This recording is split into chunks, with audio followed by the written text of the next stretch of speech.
নমস্কাৰ বন্ধুসকল, সকলোকে স্বাগতম জনাইছোঁ আজিৰ নতুন এটা ভিডিঅ'লৈ। আৰু আজি আপোনালোকে হয়তো থাম্বনেইলটো আৰু টাইটেলটো দেখি হয়তো গম পাইছে যে মই আজি জনাব গৈ আছোঁ গাহৰি আৰু মাছ, অৰ্থাৎ গাহৰি আৰু ফিছ আপোনালোকে কেনেদৰে একেলগে পুহি কি ইনকম কৰিব পাৰিব, তাৰ পৰা কি আপোনালোকে সুবিধা পাব, সকলোখিনি এই ভিডিঅ'টোত জনাম। গতিকে ভিডিঅ'টো আশা কৰোঁ সেয়ালৈ চাই থাকিব, আৰু যদি ভাল পায় এটা লাইক কৰিব, লগৰবোৰৰ মাজত ভিডিঅ'টো শ্বেয়াৰ কৰক, যাতে তেখেতলোকেও যদি গাহৰি আৰু মাছ একেলগে পুহিম বুলি ভাবি আছে তেনেহ'লে এই ভিডিঅ'টোৰ পৰা যাতে তেখেতলোকে বহুখিনি কথা গম পায়। তেনেহ'লে বলক আজিৰ ভিডিঅ'টো আমি আৰম্ভ কৰোঁ।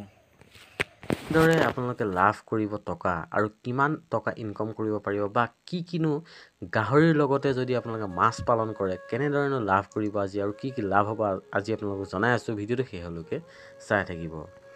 আৰু পুখুৰীৰ পাৰত বা সমীপত বিশেষকৈ কৌশলেৰে নিৰ্মিত গঁৰালত গাহৰি পালন কৰি মীন পালনৰ লগতে গাহৰি পালনৰ সমন্বয় কৰা হয়।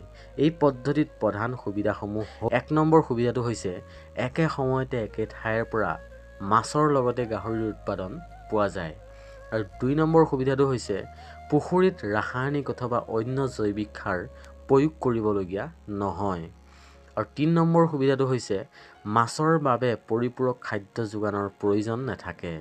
গাহৰিৰ মলত ৬০ৰ পৰা ৭০% অজীৰ্ণ খাদ্য থাকে। তদুপৰি ইয়াত এবিধ অনিন্দ্ৰিয় এনজাইমে মাছৰ শাৰীৰিক বৃদ্ধি দ্ৰুত কৰে। আৰু ৪ নম্বৰ সুবিধাটো হৈছে গাহৰি পালনৰ যাৱতীয় কামৰ বাবে প্ৰয়োজনীয় পানী পুখুৰীৰ পৰাই পোৱা যায়। আৰু ৫ নম্বৰ সুবিধাটো হৈছে নিম্ন ব্যয়ত অধিক হাৰত মাছ উৎপাদন কৰা হয়। আৰু ৬ নম্বৰ সুবিধাটো হৈছে পামৰ সাময়িক আয়ৰ বৃদ্ধি কৰা হয়। আৰু ইয়াৰ লগতে সমন্বয়ৰ কৌশল কৰিব পৰা যায়। প্ৰধানত ২টা পদ্ধতিৰ মীন পালনৰ লগত গাহৰি পালনৰ সমন্বয় কৰা হয়।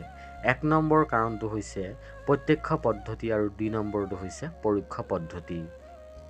আৰু প্ৰত্যক্ষ পদ্ধতিত যদি আপুনি কৰা যায় তেনেহ'লে এই পদ্ধতিত পুখুৰীৰ পাৰতেই গঁৰাল নিৰ্মাণ কৰি গাহৰি পালন কৰা হয়। গঁৰালৰ পৰা পুখুৰীলৈ সংযুক্ত নলাৰ সহায়ত গাহৰিৰ আৱৰ্জনা প্ৰবাহ আৰু পুখুৰীৰ পানীৰ গুণাগুণ নিয়ন্ত্ৰণৰ উদ্দেশ্যে মূল নলাটোৰ পৰা এটা শাখা নলা আগবঢ়াই নি পুখুৰীৰ পাৰৰ এটি গাঁতৰ লগত সংযোগ কৰা হয়। আৰু এইখিনি কৰিলেই আপোনালোকে ভালদৰে এটা ইনকম কৰিব পাৰে। গতিকে আপোনালোকে যদি ভাবি আছে যে মই গাহৰি ফাৰ্মৰ লগতে এটা পুখুৰী বনাই মাছ উৎপাদন কৰিম বুলি, তেনেহ'লে আপোনালোকে এই পদ্ধতিৰ দ্বাৰা যদি আপোনালোকে কৰে তেনেহ'লে আপোনালোকেও ভাল এটা ইনকম কৰিব পাৰে।